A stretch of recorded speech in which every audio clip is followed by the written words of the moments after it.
Então, boa noite para vocês, pessoal. Obrigado pela apresentação. Acho que interessante, agradeço muito o convite da turma do Tocantins. O Tocantins, especificamente hoje, né, não só pelos vários empreendimentos de mineração que no estado, que o estado é tratado como uma das novas fronteiras da atividade mineral brasileira, mas tem um aspecto interessante e vamos chamar assim, novo dentro do estado, que é justamente o estado que licitou o primeiro projeto da CPRM, nesse novo modelo, né, da parceria de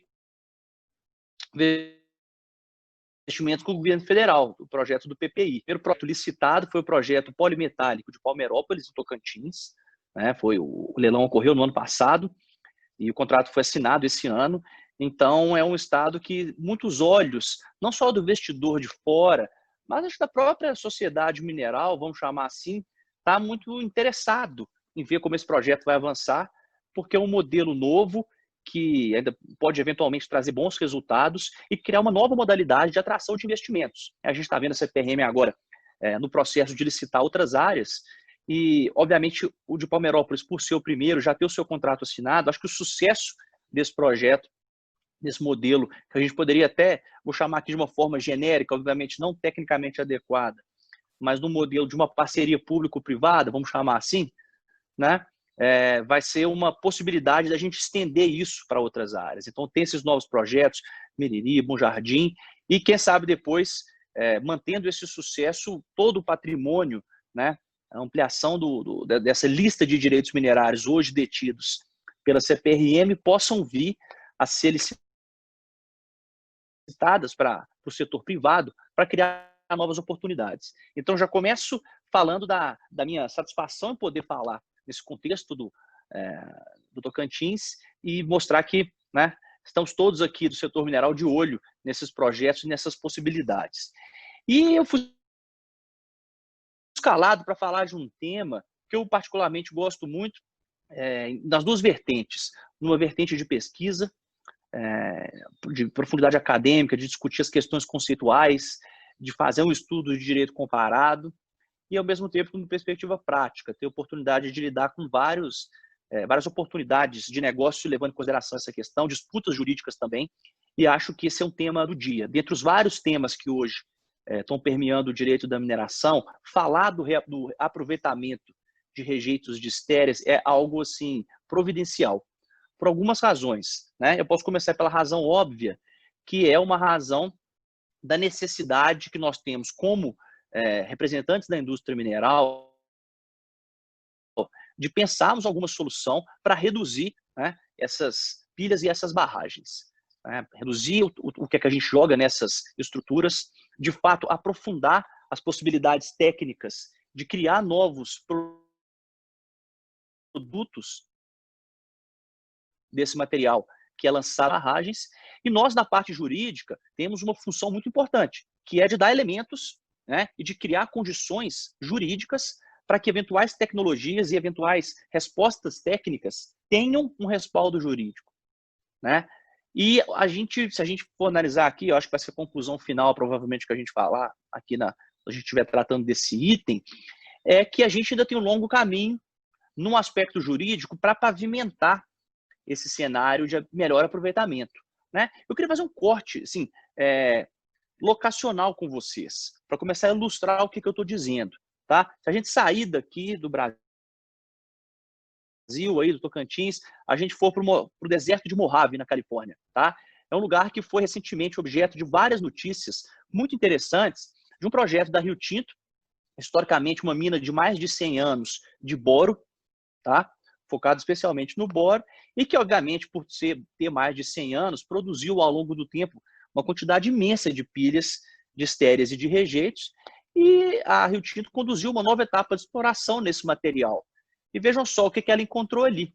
Ela encontrou uma das maiores jazidas, né, de lítio dos Estados Unidos nesse material.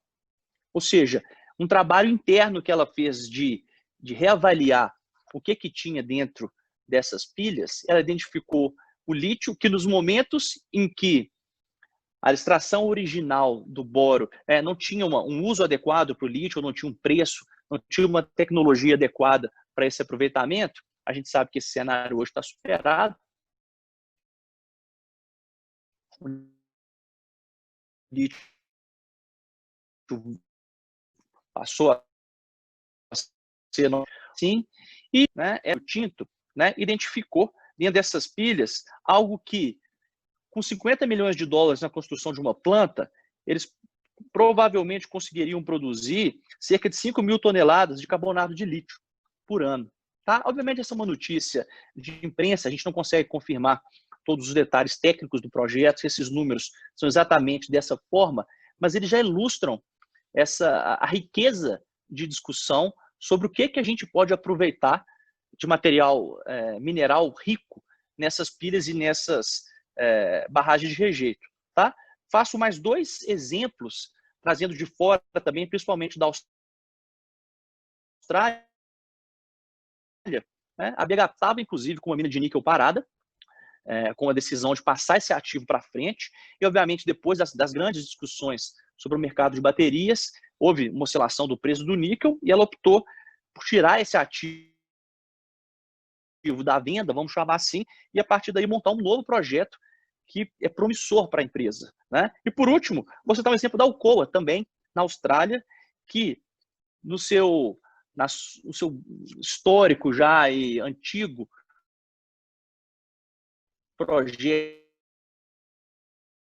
de alumínio, ela identificou também o ouro já há alguns anos e montou uma mina de ouro, literalmente uma mina de ouro, dentro desse espaço que originalmente era uma mina de bauxita.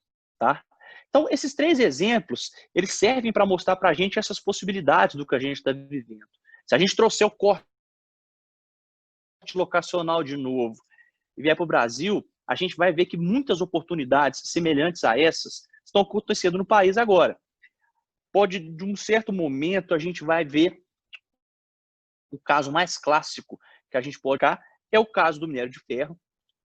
Aí não necessariamente pela descoberta de uma nova mina ou uma nova substância, não necessariamente, mas principalmente pela possibilidade de aproveitamento desse minério pobre em função dos vários investimentos em tecnologia para possibilitar a blendagem, a possibilidade de venda desse tipo de material. Essas barragens, várias dessas pilhas, há material extremamente rico que viabiliza essa nova produção, esse reaproveitamento. Só que é o seguinte, ao mesmo tempo que a gente consegue avançar e discutir essas possibilidades técnicas, a gente ainda fica, de certa forma, travado sobre o aspecto jurídico. E por quê? Basicamente, eu elenco 3 linhas de raciocínio que nos levam a essa situação atual. A primeira obviamente, várias pessoas que eu já vi aqui que estão participando, já tive a oportunidade de conversar com elas em vários outros cenários, outras palestras, aulas, tendo uma relação profissional direta. Eu sou um defensor do nosso Código de Mineração, a nossa legislação mineral como um todo. Só que, ao mesmo tempo, mais que eu seja um defensor, acho que de certa forma, ela tem muitas vitórias e algo que a gente precisa, de fato, comemorar, alguns pontos que, obviamente, precisam de algum ajuste. O primeiro é que o direito minerário já se tocaram, mas a gente tem uma ausência de conceitos legais com clareza do que é produto mineral, o que é subproduto, o que é estéreo e o que é rejeito. Então, toda essa construção conceitual, jurídica, ela é feita, como o Dr. Willis citou, por uma doutrina tímida. Mais do que isso, a gente tem essa doutrina tímida, então ela foi entrando, vamos dizer assim, no ordenamento jurídico brasileiro por meio de um mecanismo que eu acho extremamente interessante, mas que é até questionável sobre o aspecto de completude deles normativos do DNPM. Então, o DNPM teve que se debruçar e começar a tratar desses conceitos justamente porque a gente não tinha o uso desses elementos, uma clareza desses elementos em outras normas. Algumas questões já entraram no aspecto tributário ou, eventualmente, na norma de resíduos sólidos, na Política Nacional de Resíduos Sólidos, mas, efetivamente, numa perspectiva mineral, a gente nunca teve esses conceitos. Então, é muito difícil a gente estar em cima deles. Então, a gente já começa com uma dificuldade conceitual. E no segundo ponto, a gente trata já para uma ideia um aspecto regulatório, podem fazer esse aproveitamento. E quando a gente vai para o nosso código de mineração, a gente vai ver também que ele não trata dessa possibilidade, né? Ele prevê, na verdade, uma hipótese que, infelizmente, é utilizada como se fosse uma regra geral, ou seja, por ser regra geral, deveria ser aplicada a todos os casos práticos, mas eu entendo que ele é uma regra muito própria, que é a regra que está lá no parágrafo do artigo 47, que fala que toda vez que uma concessão de lavra, né, que foi efetivamente direcionada para uma substância X, ela pudesse ser viabilizada para uma substância Y, deverá haver o aditamento daquela concessão de lavra, né? E a gente tem dentro das próprias portarias da agência, do então DNPM, agora agência, o método, né? Os procedimentos administrativos para a gente conseguir fazer esse aditamento. Se eu trouxesse o exemplo da Califórnia para cá, a gente está muito claro ali como é que eu deveria colocar aquele lítio no mundo, né? E por meio dessa portaria, identificar a reserva, cubar essa reserva aprovada, apresentar um novo plano de aproveitamento econômico junto com o original e a partir daí fazer, obviamente, os ajustes eventuais na licença ambiental para só o final desse processo, muitas vezes moroso, muitas vezes que demora alguns anos, né? Eu conseguir viabilizar o aproveitamento de algo que já está lá disponível, né? Muitas vezes dentro daquele empreendimento minerário já em operação. Então, a gente passa por esse problema. Por que eu digo que eu entendo que essa solução não é uma solução, acho que ela esteja prevista em lei, ela não parece a solução mais adequada dos casos. Porque essa solução, muitas vezes, razoavelmente adequada para o cenário em que a gente consegue identificar duas ou mais jazidas dentro da mesma concessão de uma maneira individualizada. Ou seja, quando você, de fato, identifica dentro dessa concessão um espaço, vamos fazer uma geográfica, por exemplo, no lado leste da mina, eu teria a parte do oeste, eu teria tido. O grande problema que a gente vê na prática, e aí eu chamo um exemplo clássico, que é o ouro da prata, é o fato de que muitas vezes essas substâncias estão associadas, né? Ou seja, a extração de uma necessariamente traz a extração da outra. E eu acabo criando uma possibilidade de um subproduto marginal que não justificaria o investimento na mina, ou seja, numa mina de ouro e prata, principalmente no Brasil, pelas formações das jazidas que a gente tem, é muito improvável que uma jazida de prata justifique o investimento. Ou seja, você montar uma planta para poder tocar um projeto de prata. Na verdade, ela não deixa de ser um subproduto, algo marginal ao aproveitamento do ouro, né? Mas mesmo assim, mesmo tendo serem entranhados, vamos dizer assim, geologicamente falando, eu acredito que essa solução para esse caso, não faz sentido, se a gente pensar num cenário regulatório, não necessariamente técnico, né?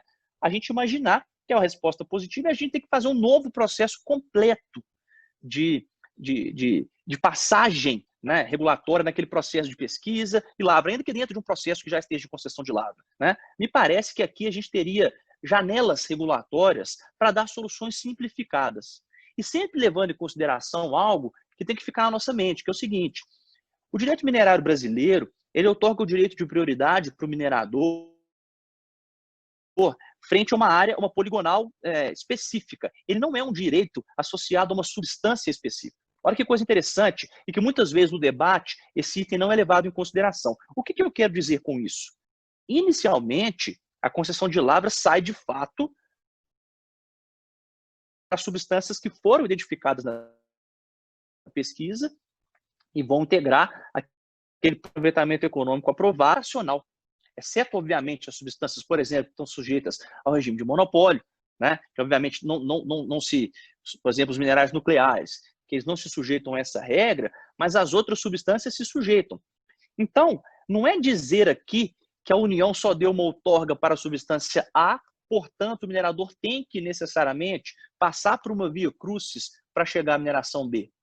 Se a gente está, de fato, discutindo uma operação que está dentro de uma concessão já outorgada, me parece, e eu defendo essa ideia, obviamente sujeita a opiniões em contrário, para enriquecer o debate, de que a gente tinha que ter, ou deveria ter, um formato simplificado para o aproveitamento dessa outra substância que está ali dentro daquele rejeito ou daquele estéreo que, por algum momento, passou a ter algum tipo de valor, né? Então, esse é um ponto relevante. E só lembrando, isso entrou no cenário jurídico brasileiro, principalmente no boom das commodities que a gente vê a partir dali de 2005, 2008, né? Em que a gente começa a ver o preço das commodities subindo e a viabilização de várias empresas buscando esse material nas suas pilhas e nas suas barragens. Daí nasce a necessidade do DNPM ter que se posicionar. Então, a gente tem basicamente 3 instrumentos jurídicos que tratam desse assunto, né? O parecer 46.232 de 2012, né? E o parecer 246 de 2017. Os 3 pareceres da Procuradoria do então DNPM, né? Todos esses pareceres aqui são anteriores à agência. Então, eles são, vamos dizer assim, a nossa janela regulatória desse assunto. E esse parecer, ele traz algumas premissas que eu acho que estão mais do que na hora da gente voltar a debater. Eu acho que ele cumpriu uma função de colocar o assunto na pauta, acho que resolveu alguns problemas, não resolveu todos, mas são discussões que passam desde o conceitual até o prático. Quando eu digo conceitual, é o próprio conceito de produto da lavra, né? Quando a gente lê a Constituição e vê lá no artigo 176, que ela estabelece que o produto da lavra pertence ao minerador, a gente tem produto. Os pareceres fazem uma leitura bastante restritiva, só levando em consideração que produto seria aquilo que tem valor econômico imediato, né? Mas todos nós sabemos, acho que tem 2 pontos para a gente discutir esse conceito. O primeiro é como que o valor econômico do bem mineral é dinâmico. Ou seja, algo que tem valor econômico hoje pode não vir a ter valor econômico amanhã e vice-versa, né? E o segundo ponto é essa discussão de será que somente o produto é o que de fato tem valor para o minerador? Será que ainda que aquele produto que esteja ali dentro, ou subproduto, ou outra classificação que a gente queira dar a esse nome, mas que esteja ali dentro da barragem, ou que esteja ali dentro da pilha, não haveria uma possibilidade dele tentar criar negócios jurídicos para poder passar aquilo para frente, com isso reduzir, né, o volume de lixo que ele está gerando com a sua atividade e criar eventualmente receitas marginais, né? Não necessariamente a venda, vamos pensar no minério de ferro, por exemplo, eu já estou saindo um pouco de uma análise de uma jazida individualizada, mas um material muitas vezes argiloso, né, que tem várias substâncias diferentes ali, até de certa forma difícil da gente individualizar qual que é o produto específico, mas que para uma indústria ou outra, aquele material ali ainda indefinido, vamos chamar, possa ter algum tipo de valor econômico e possa, não necessariamente pelo seu, mas talvez em grandes volumes, às vezes para o minerador fazer negócio com isso, até por valores muito baixos, pode eventualmente viabilizar para ele o quê? Redução de custo de armazenagem, né? Apresentações que eu fiz, que de 97% a 99% do material extraído de uma mina, né, principalmente das minas que precisam de um grande volume de extração para gerar produtos, são estéreo ou rejeito. Então, o que realmente a gente aproveita das minas é um pedaço muito pouco, né? Um pedaço muito pouco do material que está ali. Então, se a gente não pensar outras soluções para todo esse material que também é gerado, né, já tem uma discussão conceitual. Se as empresas de mineração, para os grandes projetos, mais do que ser empresas de mineração, elas não são, na verdade, gestoras, né, de resíduos. Ou seja, hoje o investimento para fazer a gestão desses resíduos, principalmente no cenário pós os acidentes que a gente viveu no Brasil, eles são tão importantes quanto a própria atividade de venda do produto mineral. Então, se a gente não pensar essa estrutura jurídica toda no aspecto de redução desse passivo, a gente vai continuar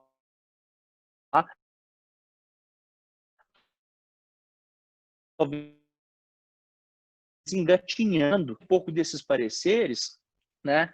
Então, na prática, qual que é a situação que a gente vive? Em barragens, a gente tem várias possibilidades de aproveitamento desse material, mas a gente ainda esbarra numa necessidade de passar por toda uma linha clássica de aproveitamento regulatório na agência para poder fazer a venda desse produto.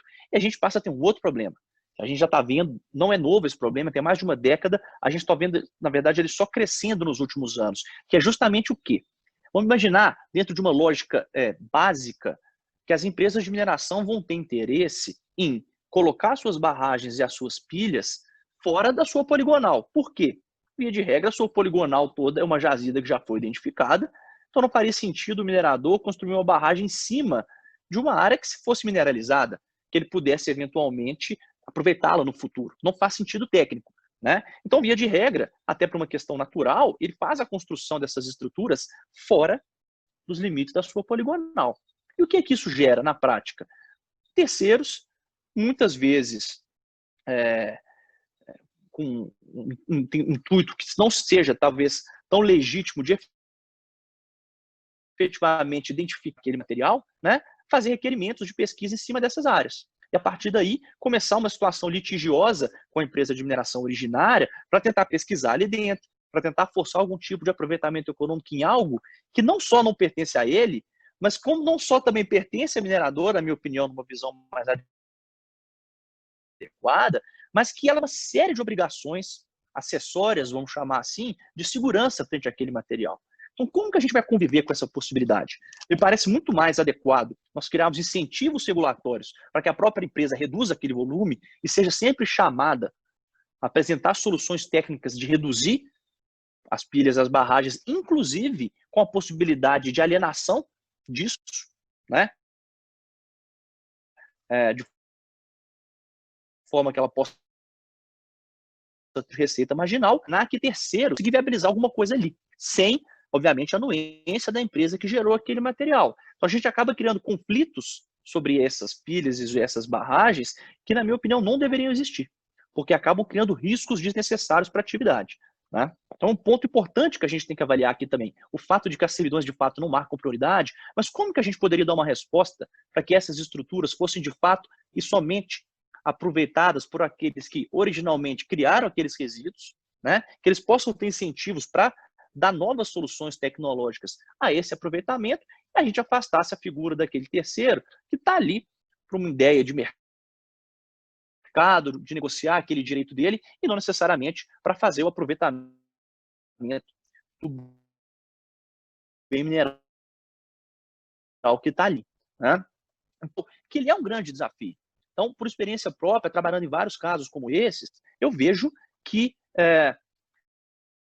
o tempo entre as empresas com potencialidade econômica e a obtenção de um consentimento regulatório definitivo é uma janela de tempo muito grande, né? Dentro de uma linha do tempo, você corre o risco, inclusive, de inviabilizar o próprio negócio.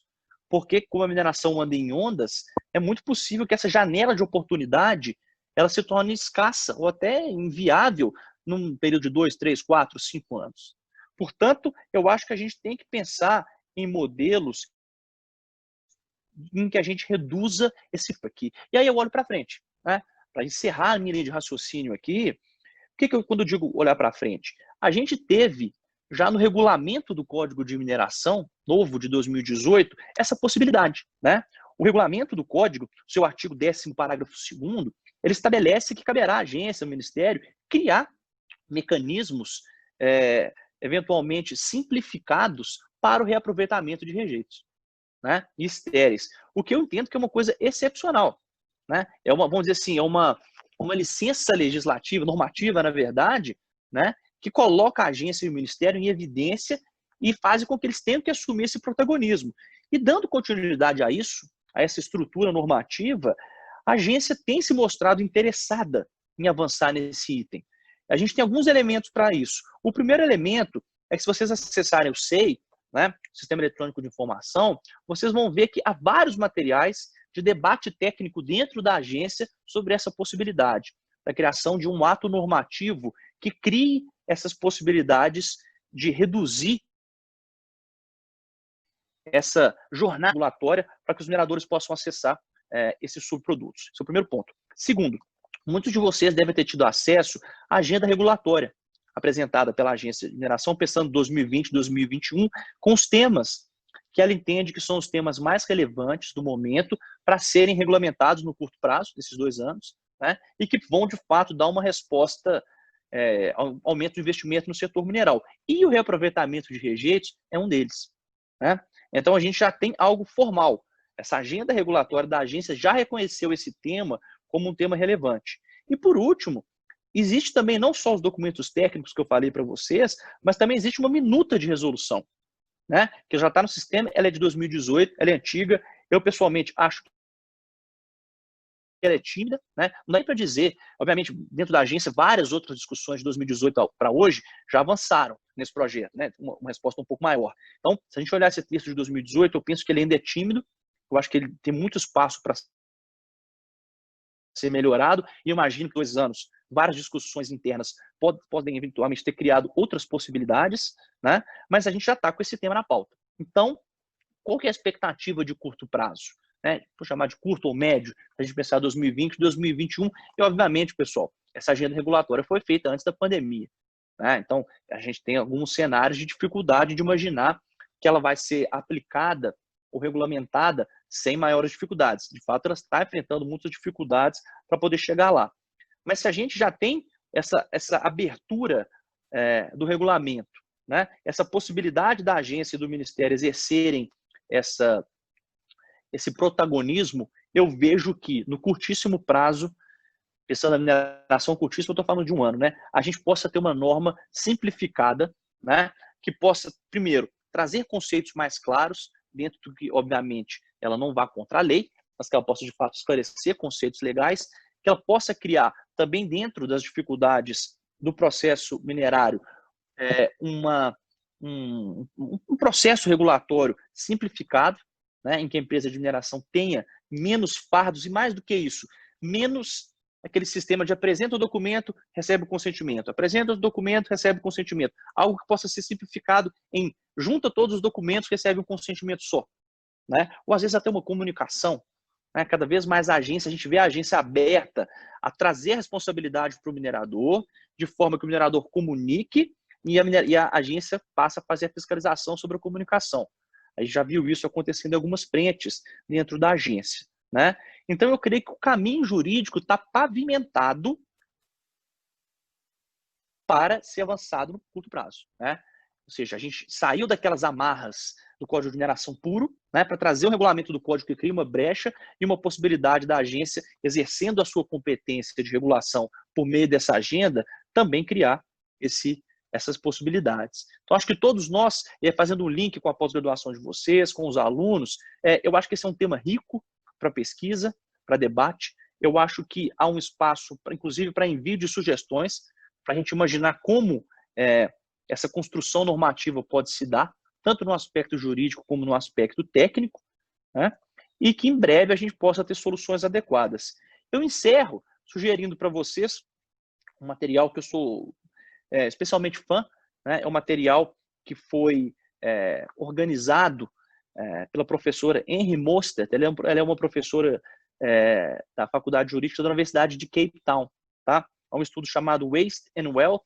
Não é novo esse estudo, a gente já tem uns 3 ou 4 anos, em que, exatamente como esse é um problema imenso na África do Sul também, a professora ela juntou uma equipe de pessoas da área técnica e da área jurídica, mostrando como existe riqueza nesse lixo da mineração. Se você for em volta de Joanesburgo, você vai ver milhares de pilhas de estéreo e de rejeitos, né? Então, como existe riqueza ali dentro e como que a área técnica e a área jurídica podem se articular para criar novas soluções. Artigos jurídicos dentro desse material que mostram que também por lá, né, faz alguns estudos de casos também na África do Sul, mostram que esse debate também é complicado por lá.